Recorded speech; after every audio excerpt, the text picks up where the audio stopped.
साक्षिणी सुखदां वरदां मातरं रूपशिल्पालु त्यागయ్య గంతులో తారాడునా. లోకసాని బాలాజీ గారికి కూడా నా నమస్కారం చెప్తున్నాను. అలాగే వేదికలందరినీ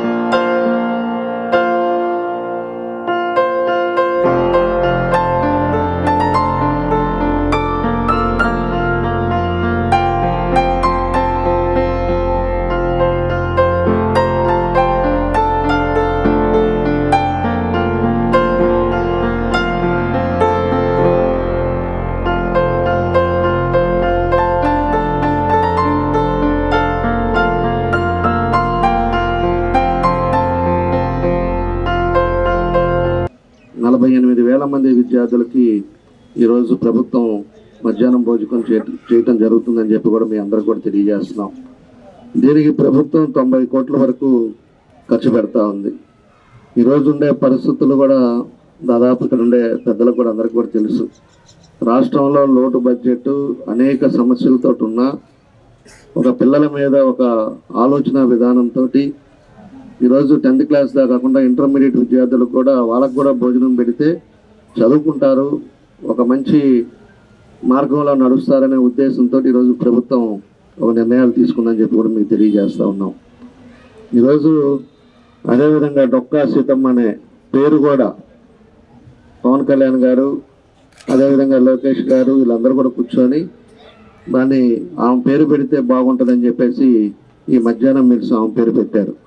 దానికి కూడా ఆమె ఇదివరకు రోజుల్లో మనకు తెలియదు, ఎప్పుడో వెనకటి రోజుల్లో ఈస్ట్ గోదావరి సైడు అక్కడ ఉండేమా ఎవరికి కూడా భోజనం లేదనకుండా ఏ టైం వచ్చినా కూడా వండి పెడుతూ ఆమె ఉండే ఆస్తులంతా కూడా పోయి అయినా కూడా అందరికి కూడా సేవ చేసిన వ్యక్తి కాబట్టి అందరికి కూడా తెలిసే విధంగా ఈరోజు డొక్కా సీతమ్మ గారి పేరు ఈ మధ్యాహ్న పథకానికి పేరు పెట్టడం జరిగిందని చెప్పి కూడా మీకు తెలియజేస్తున్నాం.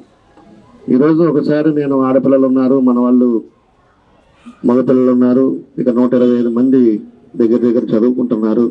పోయినసారి కూడా నేను వచ్చాను, బుక్స్ అన్నీ కూడా ఇచ్చాం మీకు. ఈరోజు ప్రభుత్వం కూడా బుక్స్, యూనిఫాము, అదేవిధంగా షూస్ అన్నీ ఇస్తుంది. మీరు అదర్ యాక్టివిటీస్ వేరే ఆలోచన లేకుండా చదువుకునేటప్పుడు కష్టపడి చదువుకోండి.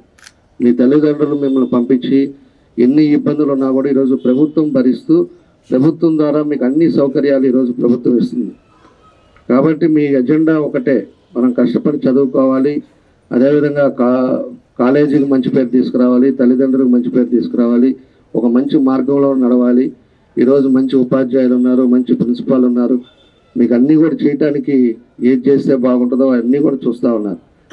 మీరు ఇంటికాడి నుంచి వస్తే చాలు, మీకు భోజనం కూడా పెట్టి అన్నీ చేసి పంపిస్తున్నారంటే ఎంత శ్రద్ధ తీసుకుంటున్నారో మీరు ఒకసారి గమనించుకోవాలని చెప్పి కూడా మీ అందరికి కూడా మేము తెలియజేస్తున్నాం. మన రీసెంట్గా అయితే పేరెంట్స్ని కూడా తీసుకొచ్చి మీటింగ్ పెట్టాం. మన ఒక 15 రోజులు అవుతుందేమో, మన పేరెంట్స్ని అందరినీ కూడా 7th పెట్టి పేరెంట్స్ని కూడా ఎడ్యుకేట్ చేసాం. ఎందుకంటే ఇంటికి వచ్చినప్పుడు పిల్లలు వాళ్ళు ఏం చేస్తున్నారు, ఏంటి, వాళ్ళ స్కూల్లో ఏం చెప్పారు, రేపు ఏం హోంవర్క్ ఇచ్చారో కూడా అవన్నీ కూడా పేరెంట్స్ చూసుకోవాలి. ఏదో స్కూల్కి పోతున్నాడు లేని వాళ్ళ పనుల మీద వాళ్ళు ఉంటే వీళ్ళు చేసే యాక్టివిటీస్లో చదవకుండా లేదా స్కూల్కి వెళ్తున్నారా, అటెండెన్స్ ఉందా, ఏందనేది కూడా పేరెంట్స్ని కూడా మనం తీసుకొచ్చి అంతా కూడా ఎడ్యుకేట్ చేసాం. ఇవన్నీ కూడా మీకోసం చేస్తున్నారు. మీరు ఆలోచించుకొని మంచి మార్గంలో నడవండి, మంచి పేరు ఇన్స్టిట్యూషన్కి తెచ్చుకునేటట్టుగా మీరు చూసుకోండి. ఖచ్చితంగా ప్రభుత్వం నుంచి అన్నీ కూడా మేము చేయడానికి మేమందరం కూడా ముందున్నామని చెప్పేసి కూడా మీ అందరికి కూడా తెలియజేస్తూ ఉన్నాం. కాబట్టి ఈరోజు ఇందాక మన ప్రిన్సిపాల్ గారు చెప్పినట్టు మనకి పైన కంప్యూటర్స్ కూడా అది కూడా తొందరగా ఇవాళే మాట్లాడుతాను, అది మాట్లాడే ఆ రూమ్స్ కూడా ఖాళీ చేపిస్తే మీకు కూడా ఇబ్బంది లేకుండా ఉంటుంది. బయట కార్డర్లో కాకుండా మీరు కూడా రూమ్స్లో కూర్చొని చేసుకునే విధంగా వెళ్తుంది. ఇది కూడా ఆ షెడ్ అయితే ఏదైతే ఉందో అది కూడా కమిషనర్తో ఇవాళ మాట్లాడి దాన్ని కూడా డెమాలిష్ చేసి ఇక్కడ మట్టి వాతావరణం కూడా దాన్ని కూడా చేపిస్తాం. మా సైడ్ నుంచి మాకు ఏదైతే మా నోటీస్కి వచ్చిందో మేము ఖచ్చితంగా మీకు ఇబ్బంది లేకుండా చేసే బాధ్యతతో మేము ముందుకు వెళ్తాం. కానీ మీ బాధ్యత మీరు కరెక్ట్గా చేసుకోండి. ఇవాళ ఆడపిల్లలు కూడా వాళ్ళు ఇంటర్మీడియట్ అయిపోగానే ఈరోజు అదర్ కంట్రీస్కి వెళ్ళి కూడా చదువుకుంటున్నారు. ఎంతో ధైర్యంగా వెళ్ళి ఎంతోమంది ఇవాళ ఉద్యోగాలు చేయటం కానీ ఎన్నో కూడా జరుగుతున్నాయి. కాబట్టి మీరు కూడా కష్టపడి చదవండి, మంచి మార్కులు తెచ్చుకోండి, మంచి మీ ఫ్యూచర్ మీరుని చూసుకోవాలని చెప్పేసి కూడా మీ అందరు కూడా తెలియజేస్తూ ఈరోజు ఈ జూనియర్ కాలేజీలో ఈరోజు ఈ మిడ్ డే మీల్స్ కార్యక్రమాన్ని కూడా ఇక్కడ లాంచ్ చేసుకోవటం, అదేవిధంగా మన ప్రిన్సిపాల్ గారు కానీ అందరూ కూడా దీంట్లో వచ్చి ఒక మంచి కార్యక్రమం డిఓ గారు అదేవిధంగా మన బాలాజీ గారు అందరూ కూడా రావటం చాలా సంతోషం అని చెప్పేసి తెలియజేస్తూ మీ అందరికీ పేరు పేరున నా నమస్కారాలు తెలియజేస్తూ సెలవు తీసుకుంటాను. తర్వాత 22 మంది స్టూడెంట్స్తో స్టార్ట్ అయింది కాలేజీ. ఇయర్ బై ఇయర్ చిన్నగా పెరుగుతూ వస్తున్నది. ఈ సంవత్సరం మాకు 126 మంది స్ట్రెంగ్త్ ఉన్నారు. ఇప్పుడు ఈ 126 మందిలో 75 మంది మనకి మిడ్ డే మీల్ కోసంగా లబ్ధి పొందుతున్నారు పిల్లలు. 2 months బ్యాకే మన ఎమ్మెల్యే గారి ఆధ్వర్యంలోనే బ్యాగ్స్ ఇవ్వడం జరిగింది. పిల్లలకి నోట్ బుక్స్ ఇచ్చారు, టెక్స్ట్ పుస్తకాలు ఇచ్చారు, షూస్ ఇచ్చారు.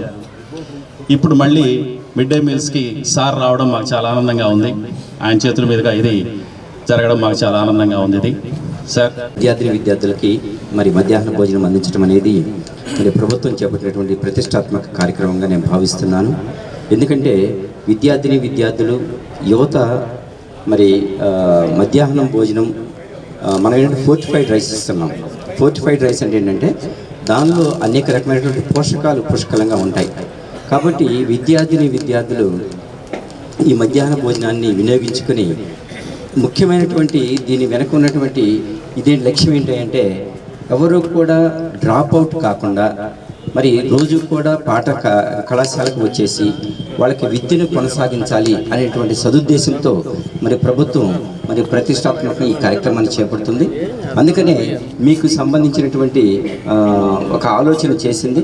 మరి ఈ పథకాన్ని చక్కగా వినియోగించుకుని మరి విద్యార్థులు ఈ పోషక పదార్థాలు కలిగినటువంటి ఆహార పదార్థాలు తీసుకుని మీరు చక్కగా మరి చదువుకుంటారని చెప్పేసి మరి భవిష్యత్తులో మంచి పౌరులుగా తీర్చిదిద్దబడతారని చెప్పేసి మీరు అనుకున్నటువంటి బైపీనో ఎంపీనో లేకపోతే ఇంకొకటో మరి చక్కగా చదివి డాక్టర్స్గా ఇంజనీర్స్గా లేకపోతే కళాశాలకు మంచి పేరు తెచ్చుకుని మరి మీరంతా కూడా మరి స్థిరపడాలని చెప్పేసి నేను మనస్ఫూర్తిగా కోరుకుంటూ ఈ అవకాశం ఇచ్చినటువంటి మరి ఎమ్మెల్యే సార్కి అలాగే బాలాజీ సార్కి మిగతా పెద్దలకు కూడా మరి మీ అందరికీ కూడా ధన్యవాదాలు తెలుసుకుంటూ సెలవు తీసుకుంటున్నాను. Thank you very much. ఈ ప్రోగ్రామ్ అనేది మిడ్ డే మీల్స్ ప్రోగ్రామ్ అనేది మన గవర్నమెంట్ ఏర్పాటు చేయడం ఎంతో చాలా సంతోషంగా ఉంది. ఎందుకంటే ఈ స్కూల్లో ఈ కాలేజీలో ఒక 120 మంది స్టూడెంట్స్ ఉన్నారు. చాలా వరకు అందరూ బయట నుంచి పల్లెల నుంచి వచ్చేవాళ్ళే. కాబట్టి ఈ భోజన కార్యక్రమం అనేది పెట్టడం వల్ల వాళ్ళు చాలా ఆనందంగా ఫీల్ అవుతారు. వాళ్ళకు కూడా మంచి ఒక ఇది సార్. దాంతోపాటు కూడా ఈ 3 ఏళ్ల నుంచి నేను గత ప్రభుత్వాన్ని కూడా కోరాం సార్. ఈ కాలేజీ ఇక్కడ వేస్ట్గా చాలా రూమ్స్ అట్లా పడిపోయి ఉన్నాయి సార్. వాటిని పడగొట్టేసి ఇది కూడా బాగా కిందంతా మట్టి బాగా ఎత్తులేపేసి అంటే వర్షం వస్తే చాలా నీళ్లు నిలబడిపోతున్నాయి సార్. చాలా ఇబ్బంది పడుతున్నారు ఇక్కడ. ఆ విషయం గత సంవత్సరం నుంచి నా దృష్టికి తెస్తున్నారు వీళ్ళు, కానీ అప్పుడు మేము చేయలేకపోయాము. కాబట్టి ఇప్పుడు మీరు దాన్ని దృష్టిలో పెట్టుకొని అది వేస్ట్గా ఉన్న ఎదురుగున్న షెడ్లను కూడా తీసేసి ఒక మంచి కాలేజీగా మనం దీన్ని తీర్చిదిద్దితే మీరున్న ఈ టైంలో మీకు కూడా ఒక మంచి పేరు వస్తుంది సార్. అది మీరు చేయగలుగుతారు. జనార్దన్ గారు అంటే డెవలప్మెంట్ అని ఒక మంచి పేరుంది సార్ మీకు. కాబట్టి మీరు అది చేసి చూపించండి సార్. వీలైనంత త్వరగా మేము ఉన్నప్పుడే మీరు చేయగలిగితే మేము కూడా సంతోషిస్తాం సార్. ఈ మధ్యాహ్న భోజన పథకం ఇప్పటి వరకు కూడా 10వ తరగతి వరకు మాత్రమే ఉంది. దాన్ని ఎక్స్టెండ్ చేస్తూ ఇంటర్మీడియట్ తరగతుల్లో కూడా మధ్యాహ్న భోజనం పెట్టడం ఉద్దేశం అందరికీ తెలుసు. ముఖ్యంగా మంచి విద్య కావాలి, పేదలందరికీ కూడా న్యూట్రిషనల్ ఫుడ్ కావాలి అనే ఉద్దేశంతో ఈ కార్యక్రమాన్ని ప్రారంభించింది. మొట్టమొదటిసారిగా భారతదేశంలో స్వాతంత్ర్యం వచ్చిన తర్వాత 1955లో తమిళనాడు రాష్ట్ర ప్రభుత్వం మిడ్ డే మీల్స్ పెట్టింది. అది పెట్టిన తర్వాత 2000లో సుప్రీంకోర్టు కూడా గైడ్లైన్స్ ఇచ్చిన తర్వాత 2001 నుంచి దేశవ్యాప్తంగా కూడా ఈ మిడ్ డే మీల్స్ పెట్టాలనేటువంటి ఒక ఆర్డర్స్ పాస్ చేశారు. దానికి అనుగుణంగా నిజంగా పేదలు తప్పనిసరిగా అందరూ విద్యావంతులు కావాలి, అందరికీ విద్య అందుబాటులో ఉండాలి, యూనివర్సలైజేషన్ ఆఫ్ ఎడ్యుకేషన్ అనేటువంటి ఒక కాన్సెప్ట్తో పెట్టారు. అది పెట్టిన తర్వాత కూడా చాలా అద్వితీయమైన ఫలితాలు వచ్చి ఉన్నాయి. ఆ ఫలితాలకు అనుగుణంగా దీన్ని ఇంకా ఎక్స్టెండ్ చేసి ఇంటర్మీడియట్ పెట్టడం కూడా మంచి శుభపరిణామం. తప్పనిసరిగా విద్యార్థులు అందరూ కూడా ఈ యొక్క మిడ్ డే మీల్స్ కార్యక్రమం ఉపయోగించుకొని పౌష్టికాహారాన్ని పొంది మంచి విద్యావంతులై దేశానికి అదేవిధంగా మీ కుటుంబానికి కూడా మంచి పేరు తేవాలని ఈ కార్యక్రమానికి ముఖ్య అతిథిగా విచ్చేసినటువంటి గౌరవనీయులు శ్రీ దామతి జనార్దన్ రావు గారికి, శాసనసభ వారికి, అదేవిధంగా నూకసాని బాలాజీ గారికి, ఇతర మిత్రులందరికీ కూడా మరొకసారి నూతన సంవత్సర శుభాకాంక్షలు తెలియజేస్తూ, నేను చాలా కాలం తర్వాత 5 సంవత్సరాల తర్వాత మొట్టమొదటిసారిగా మళ్ళీ ఈ యొక్క స్టేజ్ మీద మాట్లాడడానికి ఒక గౌరవంగా భావిస్తూ, ఎన్నిసార్లు చేసినా కూడా ఈ ఒంగోలు అనేది నా బర్త్ ప్లేస్గా భావిస్తూ I love Ongole and proud to be live in Ongole అనేటువంటి ఒక సూక్తిని తప్పనిసరిగా మీ అందరూ కూడా ముందుకు తీసుకెళ్లాలని మనస్ఫూర్తిగా కోరుకుంటున్నాను. గవర్నమెంట్ చాలా ప్రతిష్టాత్మకంగా తీసుకొచ్చిన డొక్కా సీతమ్మ మధ్యాహ్నం బడి భోజనం గవర్నమెంట్ కాలేజీ వాళ్ళకు కూడా ఎక్స్టెండ్ చేయడం చాలా సంతోషం. ఆ బాధ్యతని మా పాఠశాల మీద పెట్టడం మేము చాలా గౌరవంగా భావిస్తున్నాం. దీన్ని మా పిల్లలతో పాటుగా ప్రతిరోజు ఈ బాధ్యతని చాలా క్రమశిక్షణగా, చాలా ఆనందంగా మా పిల్లలకి ఎలాగైతే చేస్తున్నామో అంతకంటే ఎక్కువ బాధ్యతగా స్వీకరించి ఈ పిల్లలందరికీ కూడా పౌష్టికాహారం అందేలా సరైన సమయానికి పంపిస్తూ అన్ని విధాల చర్యలు తీసుకున్నాం. కాలేజీ జరిగినన్ని రోజులు ఈ ఆహారాన్ని మేము అందిస్తాం. దీనికి మేము చాలా ఈ బాధ్యత మాకు ఇచ్చినందుకు చాలా గర్వంగా ఉంది, చాలా ఆనందంగా ఉంది. ఈరోజు రాష్ట్రం మొత్తం అన్ని జూనియర్ కాలేజీల్లో ప్రారంభించడం జరిగింది. డొక్కా సీతమ్మ గారి గురించి చాలా మంది తెలియదేమో. ఆమె రాజమండ్రి దగ్గర ఒక పల్లెటూరులో ఒక 100 సంవత్సరాల క్రితం వచ్చిన పేదలందరికీ భోజనం ఆమె వండి పెట్టుకుని 1000 మందికి ఏర్పాటు చేసేది. అంత మహానీయురాలు. అక్కడ ఏరియా మొత్తం చాలా పెద్ద పేరు ఉంది ఆమెకి, డొక్కా సీతమ్మ గారు అంటే. అది ఉద్దేశంతో మన ముఖ్యమంత్రి నారా చంద్రబాబు నాయుడు గారు, లోకేష్ గారు, విద్యాశాఖ మంత్రి లోకేష్ గారు ఆమె పేరు మీద అన్ని కాలేజీల్లో మన విద్యార్థులకు భోజనం పెట్టాలని ఆలోచన నిజంగా మన గవర్నమెంట్ మంచి ఆలోచన వచ్చింది.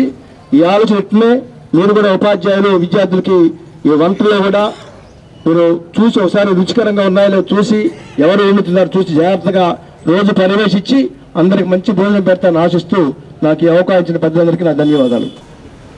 హై స్కూల్, ఎలిమెంటరీ స్కూల్ ఏదైతే మధ్యాహ్న భోజన పథకం ఉందో అది కాలేజీకి కూడా ఎక్స్టెండ్ చేయాలన్నటువంటి ఆలోచనతో, ఎందుకంటే సుదీర్ఘ ప్రాంతాల నుంచి, గ్రామాల నుంచి విద్యార్థులు కాలేజీకి వస్తున్నప్పుడు ఉదయాన్నే లేచి 8 గంటలకు కాలేజీకి రావాలంటే తల్లిదండ్రులు కొన్ని వసతులు ఉండి లేక ఆ సమయానికి భోజనం తయారు చేసి ఇవ్వలేక, ఒకవేళ వచ్చిన విద్యార్థులు మరలా మధ్యలో హోటల్స్కో లేక ఎక్కడికో వెళ్ళలేని పరిస్థితుల్లో వాళ్ళకి భోజనం కూడా కల్పిస్తే మంచి విద్యను అందించవచ్చు అనేటువంటి ఒక మంచి ఆలోచనతో ఈ పథకాన్ని ప్రారంభించారు. చాలామంది చూడండి, ఈ దేశంలో పెద్ద పెద్ద పొజిషన్లు అందుకున్నటువంటి రాజకీయ నాయకులు కావచ్చు, సైంటిస్ట్ కావచ్చు, ఐఏఎస్ ఆఫీసర్స్ కావచ్చు, లేదా టీచర్లు కావచ్చు, అందరూ కూడా గ్రామీణ ప్రాంతాల్లో ఉండేటువంటి చిన్న చిన్న పాఠశాలను చదువుకుని వచ్చినటువంటి వాళ్ళు అక్కడ ఉండే ఫెసిలిటీస్ కానీ, ఆ వాతావరణం కానీ, ఆ విశాల దృక్పథాన్ని అలవర్చేటువంటి పరిస్థితులు కానీ ఈరోజు కార్పొరేట్ కళాశాలలు లేవు.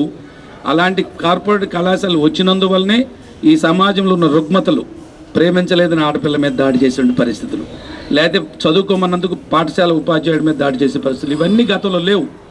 ఒక అమ్మాయి ఏదన్నా రిజెక్ట్ చేస్తే వాడేదన్నా ఇది అవుతాడు తప్ప ఆ అమ్మాయి మీద దాడి చేసే సంఘటనలు ఒక 25 సంవత్సరాల క్రితం లేవు.